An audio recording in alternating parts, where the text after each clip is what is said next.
ನಾನು Ramesh pi, GSB ಸೇವಾ ಸಂಘದ ಕಾರ್ಯದರ್ಶಿ. ಡಾಕ್ಟರ್ ಮೋಹನ್ ಪೈ ಅವರ ಅನುಪಸ್ಥಿತಿಯಲ್ಲಿ ನಾನು ಈ ಪತ್ರಿಕಾಗೋಷ್ಠಿಯನ್ನು ನಡೆಸುವನಿದ್ದೇನೆ.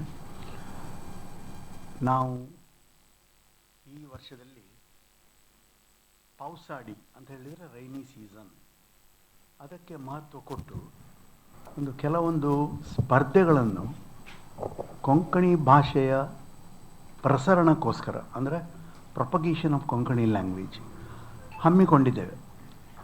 ಇದು 12ನೇ ಜುಲೈ 9 ಗಂಟೆಯಿಂದ ಬೆಳಿಗ್ಗೆ 9 ಗಂಟೆಯಿಂದ ಮಧ್ಯಾಹ್ನ 1 ಗಂಟೆ ತನಕ ನಡೀಲಿಕ್ಕಿದೆ. ಒಂದು ಕಾರಣ ಇದೆ. ನಮ್ಮಲ್ಲಿ ಕರಾವಳಿ ಪ್ರದೇಶದಲ್ಲಿ ಮಳೆಗಾಲ ಅಂದರೆ ತುಂಬ ಒಂದು ಸಂಭ್ರಮದ ದಿನಗಳು. ಹಾಗಾಗಿ ಈ ಮಳೆಗಾಲದ ಸನ್ನಿವೇಶವನ್ನು ತೆಗೆದುಕೊಂಡು ಈ ಕೊಂಕಣಿ ಭಾಷೆಯ ಒಂದು ಪ್ರಸಾರಕ್ಕೋಸ್ಕರ ಕೆಲವು ಸ್ಪರ್ಧೆಗಳನ್ನು ಏರ್ಪಡಿಸಿದ್ದೇವೆ. ಇದಕ್ಕೆ ಮತ್ತೊಂದು ಕಾರಣ ಏನಂತ ಹೇಳಿದರೆ, ಮಂದರ್ಕಿ ಮಾಧವ್ ಪೈ ಎಂಬವರು ಶಿವಮೊಗ್ಗದಲ್ಲಿ ಸೆಟ್ಲ್ ಆದ ಒಬ್ಬರು GSB ಮಹಾನುಭಾವರು. ಅವರು ಕೊಂಕಣಿ ಭಾಷೆಗೋಸ್ಕರ ತುಂಬ ಒಂದು ಕೆಲಸಗಳನ್ನೆಲ್ಲ ಮಾಡಿದ್ದಾರೆ. ಕೊಂಕಣಿಗೆ ದೇವನಾಗರಿ ಲಿಪಿ ಮತ್ತು ನಮ್ಮ ಕರ್ನಾಟಕದಲ್ಲಿ ಕನ್ನಡದಲ್ಲೂ ಬರೀತಾರೆ. ಹಾಗಾಗಿ ಈ ಎರಡೂ ಭಾಷೆಗಳಲ್ಲಿ ಕೆಲವೊಂದು ಸಾಹಿತ್ಯಗಳನ್ನು ಸೃಷ್ಟಿ ಮಾಡಿ ಕೊಂಕಣಿ ಡಿಕ್ಷನರಿ ಅದನ್ನು ಕೂಡ ಬರೆದು ಸಾಧಾರಣ 750 ಪುಟಗಳ ಒಂದು ಕೊಂಕಣಿ ಕನ್ನಡ ಡಿಕ್ಷನರಿಯನ್ನು ಕೂಡ ಅವರು ಈ ಹಿಂದೆ ಪಬ್ಲಿಷ್ ಮಾಡಿದ್ದಾರೆ. ಅದಕ್ಕೋಸ್ಕರ ಅವರಿಗೆ 2014ರಲ್ಲಿ ಪ್ರಶಸ್ತಿಗಳೆಲ್ಲ ಬಂದಿದೆ. ಸಾಹಿತ್ಯಕ್ಕೋಸ್ಕರ, ಕೊಂಕಣಿ ಸಾಹಿತ್ಯ ಮತ್ತು ಅದರ ಪ್ರಚಾರ, ಇದಕ್ಕೋಸ್ಕರ ಅವರು ತುಂಬ ಮಹತ್ವದ ಕೆಲಸಗಳನ್ನೆಲ್ಲ ಮಾಡಿದ್ದರಿಂದ ಈ ಕಾರ್ಯಕ್ರಮವನ್ನು ನಾವು ಅವರ ನೆನಪಿನಲ್ಲಿ ಕೈಗೊಂಡಿದ್ದೇವೆ. ಅಂದರೆ ಅವರಿಗೆ ಅರ್ಪಣೆ ಅಂತ ಒಂದು ಮನೋಭಾವದಲ್ಲಿ ಹಮ್ಮಿಕೊಂಡಿದ್ದೇವೆ. ಈಗ 9 ಗಂಟೆಯಿಂದ 1 ಗಂಟೆ ತನಕ ನಡೆಯುವಂಥ ಕಾರ್ಯಕ್ರಮದಲ್ಲಿ ಬೇರೆ ಬೇರೆ ಥರದ ಒಂದು 5 ಥರದ ಸ್ಪರ್ಧೆಗಳನ್ನು, ಪ್ರತಿಯೊಂದು ಕೊಂಕಣಿ ಭಾಷೆಗೆ ಪೂರಕವಾಗಿರುವಂತಹ ಸ್ಪರ್ಧೆಗಳೇ. ಈ ಬಗ್ಗೆ ನಮ್ಮ MR ಕಾಮತ್ ಅವರು ನಿಮಗೆ ಈಗ ವಿಶದವಾಗಿ ತಿಳಿಸಲಿಕ್ಕಿದ್ದಾರೆ. ಅದರ ಮೊದಲು GSB ಸೇವಾ ಸಂಘದ ವಿಷಯ 2 ಮಾತುಗಳನ್ನು ಹೇಳಬೇಕು ನಾನು. GSB ಸೇವಾ ಸಂಘ 1938-39 ಆ ಒಂದು ಫೈನಾನ್ಷಿಯಲ್ ಇಯರ್ನಲ್ಲಿ ಪ್ರಾರಂಭವಾದ ಸಂಸ್ಥೆ ಇವತ್ತಿಗೆ ಸಾಧಾರಣ 87 ವರ್ಷಗಳಿಂದ ಸಮಾಜ ಸುಧಾರಣೆಗೋಸ್ಕರ ಕೆಲವೆಲ್ಲ ಕಾರ್ಯಕ್ರಮಗಳನ್ನು ವರ್ಷಂಪ್ರತಿ ಹಮ್ಮಿಕೊಂಡು ಬಂದಿದೆ. ಶಾಲಾ ಮಕ್ಕಳಿಗೆ ಪುಸ್ತಕ, ಯೂನಿಫಾರ್ಮ್ ಇವುಗಳನ್ನು ಕೂಡ ವರ್ಷಂಪ್ರತಿ ನಮ್ಮನ್ನು ಯಾರು ಅಪ್ರೋಚ್ ಆಗ್ತಾರೆ ಅವರಿಗೆ ನಾವು ಕೊಡ್ತಾ ಬಂದಿದ್ದೇವೆ.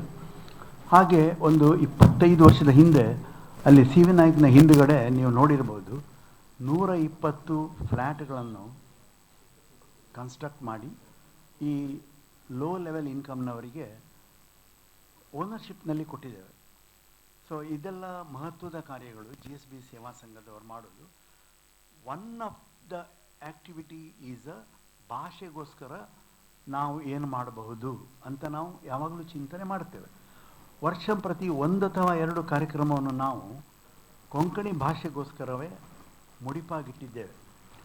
ಅಂತಹ ಕಾರ್ಯಕ್ರಮದಲ್ಲಿ ಈ ಪೌಸಾಡಿ ಎಂಬುದು ಒಂದು ಅತ್ಯಂತ ಪ್ರಮುಖವಾದಂತಹ ಈ ವರ್ಷದ ಕಾರ್ಯಕ್ರಮ. ಈ ಬಗ್ಗೆ ವಿಶದವಾಗಿ ನಮ್ಮ MR ಕಾಮತ್ ಅವರು ಯಾವ್ಯಾವ ಸ್ಪರ್ಧೆಗಳಿವೆ, ಅವುಗಳನ್ನು ಯಾರ್ಯಾರು ಸ್ಪರ್ಧಿಸಬಹುದು ಎಂಬುದನ್ನು ತಿಳಿಸುವವರಿದ್ದಾರೆ. ಮೊದಲಿಗೆ ನಾನು MR ಕಾಮತ್, ಸಾರ್ವಜನಿಕ ಸಂಪರ್ಕ ಇದರ ಜವಾಬ್ದಾರಿ GSB ಸೇವಾ ಸಂಘ ನೋಡ್ತಾ ಇದ್ದೇನೆ. ನನ್ನ ಎಡಬದಿಗೆ ಇರುವವರು ಅವರು ಹೇಳಿದರು ಡಾಕ್ಟರ್ ರಮೇಶ್ ಪೈ, ಅವರು ಕಾರ್ಯದರ್ಶಿ.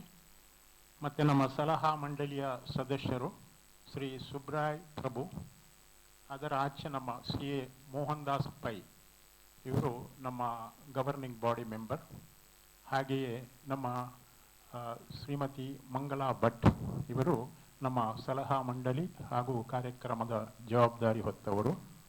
ಹಾಗೆ ನನ್ನ ಬಲಬದಿಗೆ ಇರುವವರು ಶ್ರೀಯುತ ವೆಂಕಟೇಶ್ ಎನ್ ಬಾಳಿಗ, ನಮ್ಮ GSB ಸೇವಾ ಸಂಘದ ಆಡಳಿತಾಧಿಕಾರಿ.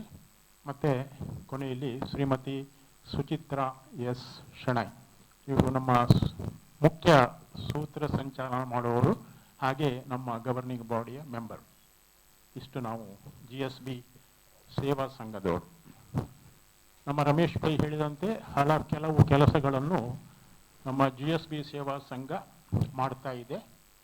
ವಿದ್ಯೆಗೆ ಮತ್ತು ಭಾಷೆಗೆ, ಸಂಸ್ಕೃತಿಗೆ ಹಾಗೂ ನಮ್ಮ ವಿದ್ಯಾರ್ಥಿಗಳಿಗೆ ವರ್ಷದಲ್ಲಿ 2-3 ಪ್ರೋಗ್ರಾಮ್ಗಳನ್ನು ನಾವು ಮಾಡ್ತಾ ಇದ್ದೇವೆ. ಅದರಲ್ಲಿ ಮುಖ್ಯವಾಗಿ ಶಾಲಾ ವಿದ್ಯಾರ್ಥಿಗಳು SSLC ಇಂದ ಹಿಡಿದು PUC, ಡಿಗ್ರಿ, ಪೋಸ್ಟ್ ಗ್ರ್ಯಾಜುಯೇಷನ್ ಎಲ್ಲ ಥರದ ಪೋಸ್ಟ್ ಗ್ರ್ಯಾಜುಯೇಷನ್ ಡಿಗ್ರಿಗೆ ಕೂಡ ಯಾರು ಪ್ರಥಮ, ದ್ವಿತೀಯ, ತೃತೀಯ ಎಲ್ಲ ಇರ್ತಾರೋ ಹೈಯೆಸ್ಟ್ ಮಾರ್ಕ್ನ ಮೇಲೆ ಅವರನ್ನು ಕರೆದು ಒಂದು ಸಮಾರಂಭ ಮಾಡಿ ಅವರ ಬೆನ್ನು ತಟ್ಟುವ ಕೆಲಸ ಬಹಳ ಅಸ್ಥೆಯಿಂದ, ಅಂದರೆ ಬಹಳ ಪ್ರೀತಿಯಿಂದ ಈ GSB ಸೇವಾ ಸಂಘ ಮಾಡ್ತಾ ಉಂಟು.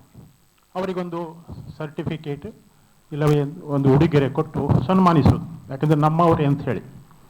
ಮತ್ತು ಈಗ ನಮ್ಮ ತುಳು ಬಾಂಧವರು ಮಾಡಿದಾಗೆ ಆಟಿಡೊಂಜಿ ದಿನ ಮಾಡ್ತಾ ಇದ್ದಾರೆ. ಭಾಳ ಖುಷಿ, ನಾನು ನೋಡ್ತಾ ಇದ್ದೆ, ನನಗೆ ಖುಷಿ ಅದು. ಯಾಕಂದರೆ ನಾವೆಲ್ಲ ಕೆಸರುಗದ್ದೆಯಲ್ಲಿ ಮೊದಲಿದ್ದವರು, ಈಗ ಪೇಟೆಯಲ್ಲಿ ಯಾರು ಇಲ್ಲ.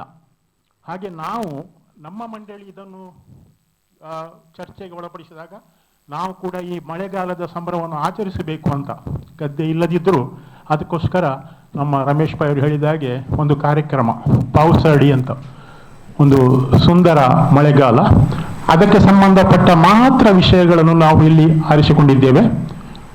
3ನೇ ತರಗತಿಯಿಂದ ಹಿಡಿದು ನಮ್ಮ ಡಿಗ್ರಿ ಲೆವೆಲ್ ತನಕ. ಆದರೆ ನಾವು ಹೈಯೆಸ್ಟ್ ಅಂದರೆ ಇಂಪಾರ್ಟೆನ್ಸ್ ಕೊಡೋದು ಚಿಕ್ಕ ಮಕ್ಕಳಿಗೆ. ಆ ಕಾರಣಕ್ಕೋಸ್ಕರವಾಗಿ 3, 4, 5, 6, 7, 8 ಈ ಇಂತಹ ಒಂದು 2 ವಿಭಾಗದಲ್ಲಿ ನಾವು ಚಿತ್ರಕಲೆ ಅಂದರೆ ಕ್ರಯಾನ್ಸ್ನಿಂದ ಈ ಸಣ್ಣ ಮಕ್ಕಳಿಗೆ ನಾವು ಚಿತ್ರ ಕೊಡ್ತೇವೆ, ಅವರು ಕ್ರಯಾನ್ಸ್ನನ್ನು ಉಪಯೋಗಿಸಿ ಅದನ್ನು ಚಿತ್ರ ಬಿಡಿಸಬೇಕು. ಹಾಗೆ ಮತ್ತೆ ನಮ್ಮ ಹಿರಿಯ ವಿಭಾಗಕ್ಕೆ ಅವರಿಗೆ ನಾವು ಪ್ರೊವಿಷನ್ ಕೊಡ್ತೇವೆ, ಅವರೇ ಚಿತ್ರ ಬಿಡಿಸಿ ಅದಕ್ಕೆ ಬಣ್ಣ ತುಂಬಬೇಕು. ಇದು ನಮ್ಮ ಕಾಂಪಿಟೇಷನ್ ಫಾರ್ ಕ್ಯಾಟಗರೀಸ್ ಚಿತ್ರ ಬಿಡಿಸುವ ಸ್ಪರ್ಧೆ. ಇದರ 2 ವಿಭಾಗ, ಮತ್ತು ಮಕ್ಕಳನ್ನು ಉತ್ತೇಜಿಸೋಕ್ಕೋಸ್ಕರ 1st, 2nd ಮತ್ತು 3rd ಹಾಗೆ ಅಂದರೆ ಮತ್ತೊಂದು ಕಾನ್ಸಲೇಷನ್, ಹೀಗೆ 4 ಬಹುಮಾನಗಳನ್ನು ಕೂಡ ಆ ವಿಭಾಗದಲ್ಲಿ, ಚಿತ್ರಕಲಾ ವಿಭಾಗದಲ್ಲಿ ನಾವು ನೀಡಲಿಕ್ಕಿದ್ದೇವೆ. ಹಾಗೆಯೇ ಪೊಯಿಟ್ರಿ ಅಂದರೆ ಇಲ್ಲಿ ಸ್ವರಚಿತ ಕವನವೂ ಆಗಬಹುದು, ಹಾಗೆ ಬೇರೆಯವರು ಬರೆದದ್ದನ್ನು ಕೊಂಕಣಿ ಕವಿತೆಗಳನ್ನು ಅಲ್ಲಿ ಓದಬಹುದು. ಹಾಗೆ ಅದರಲ್ಲಿ ಕೂಡ 2 ವಿಭಾಗ ಇದೆ. ಇಲ್ಲಿ ಮುಕ್ತ ವಿಭಾಗ ಮತ್ತು ಮಕ್ಕಳ ವಿಭಾಗ 2 ವಿಭಾಗ ಇದೆ. ಅಲ್ಲಿ ಕೂಡ 3 1st, 2nd, 3rd ಇದರಲ್ಲಿ ಬಹುಮಾನಗಳಿರ್ತವೆ. ಮತ್ತೆ ಮುಖ್ಯವಾಗಿ ಒಂದು ರೈಟಿಂಗ್ ಸೆಷನ್ ಅಂತ ಮಾಡಿದ್ದೇವೆ ನಾವು.